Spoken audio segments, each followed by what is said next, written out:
বিশ্বের ৪৩টি দেশের নাগরিকদের ওপর যুক্তরাষ্ট্রে ভ্রমণের ক্ষেত্রে নিষেধাজ্ঞা দেওয়ার কথা ভাবছে মার্কিন প্রেসিডেন্ট ডোনাল্ড ট্রাম্পের প্রশাসন। ট্রাম্প প্রশাসনের এই তৎপরতার সঙ্গে সম্পৃক্ত কর্মকর্তাদের কাছ থেকে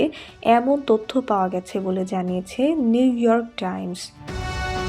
খসড়া প্রস্তাবে Afghanistan, Bhutan, Cuba, Iran, Libya, উত্তর Korea, Somalia, Sudan, Syria, Venezuela, Yemen, Belarus, Eritrea, Haiti, Laos, Myanmar, Pakistan, Russia, Sierra Leone, দক্ষিণ Sudan, Turkmenistan, Angola, Antigua and Barbuda, Benin, Burkina Faso, Cambodia, Cameroon, Cape Verde, Chad,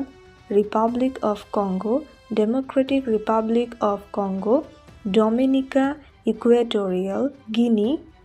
Gambia, Liberia, Malawi, Mali, Mauritania, Saint Kitts and Nevis, Saint Lucia, Sao Tome and Principe, Vanuatu ও জিম্বাবুয়ের নাম রয়েছে।